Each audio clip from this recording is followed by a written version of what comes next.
ঢাকা বিশ্ববিদ্যালয়ের কেন্দ্রীয় ছাত্র সংসদ ডাকসু নির্বাচনে ভোটারদের সম্পূরক তালিকা প্রকাশ করা হয়েছে।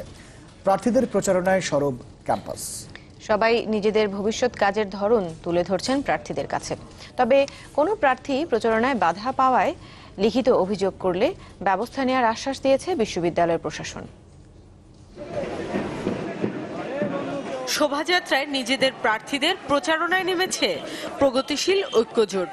কলা, মোকাররম, মোতাহার হোসেন ভবন ও কার্জন হল ঘুরে সব ভোটারের কাছে পৌঁছাতে চেষ্টা করেন তারা।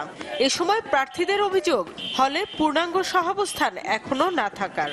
যেভাবে হলগুলোতে এখানে একটা ভয়ের সংস্কৃতি তৈরি করে রাখা হয়েছে, সেইটা ভাঙার জন্য আমরা শিক্ষার্থীদের কাছে যাচ্ছি এবং আমরা তাদেরকে অভয় দিচ্ছি যে আমরা তাদের পাশে আছি, তারা যেন তাদের ভোটটা দেয়, যোগ্য প্রার্থীকে দেয়। ছাত্রদলও কলাভবন এলাকায় নিজেদের প্রচারণা চালিয়েছে।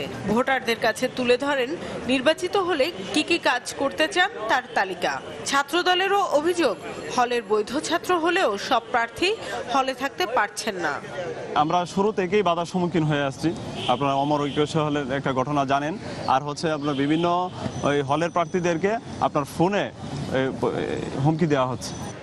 ছাত্রলীগ মনোনীত প্যানেল সম্মিলিত শিক্ষার্থী পরিষদকে দেখা যায় ক্যাম্পাসে এবং একই সঙ্গে হলে হলে প্রচারণা চালাতে।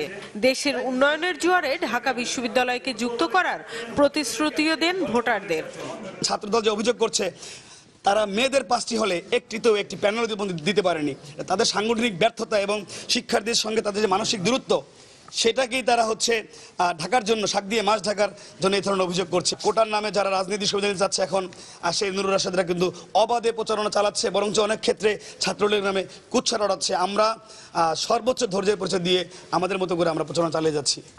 বিশ্ববিদ্যালয় প্রশাসনও জানিয়েছে, কেউ কাউকে বাধা দিচ্ছে, এখন পর্যন্ত কোনো প্রার্থীর কাছ থেকে এমন অভিযোগ পাননি। এখানে সহাবস্থানের কোনো সমস্যা নেই, কোনো অভিযোগ আমরা এই দীর্ঘ সময়েও পাচ্ছি না। পেলে অবশ্যই আমরা ব্যবস্থা নিব এবং প্রচারণায় নির্বাচনে বাধা দিবে, সেটা আমাদের আচরণ বিধির পরিপন্থী। সুতরাং আমরা অবশ্যই সেটা ব্যবস্থা নিব। বিশ্ববিদ্যালয়ের 18টি হলের নোটিশ বোর্ডে টানিয়ে দেওয়া হয়েছে সম্পূরক ভোটার তালিকা। আগের তালিকায় যাদের ভুল ত্রুটিতে নাম বাদ পড়েছে, এবার তাদের সংযোজন করা হয়েছে। শামিমা সুলতানা, চ্যানেল 24, ঢাকা।